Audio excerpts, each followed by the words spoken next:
اليوم غنهضروا على اهم انظمه الانذار الحديثه اللي غتخليك مطمئن. هنا كنقصوا لي ديتيكتور بحال ديتيكتور ديال الدخان اللي كيعطيك انذار بمجرد ما كيديتيكتي دخان بسبب حريق او شي سيركوي. ديتيكتور ديال الغاز ساهل في التركيب وكيحميك من اي تسرب ديال الغاز بسبب الالارم القويه باش كيتميز. كاين هذا الجهاز كذلك ديتيكتور ديال الحركه. هذا الجهاز غيحميك من اي محاولات سرقه مشبوهه بفضل الذكاء ديالو في كشف اي حركه وبفضل الرام ديالو القويه. ما غنساوش نهضروا على هذا الجهاز المميز اللي كيجينا على هذا الشكل وكيتركب اونكاستري في البواط كاري وكيكشف على الحركه وكيخلي الاضواء تشعل بوحدها وتطفى اوتوماتيكيا.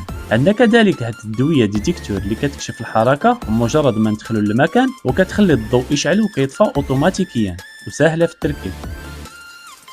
كاين هاد الديتيكتور اللي كيجينا ابارون، كاين هذا كذلك اللي كيجينا اونكاستري، تقدر تبرمجو يبقى الضوء شاعل لمده طويله او قصيره، وكذلك تبرمجو سواء على النهار او الليل. ما غتبقاش تنسى الضوء شاعل وما تسناش حتى توقع شي كارثه. ركب الامان دابا ومرحبا بكم عند بني دارك.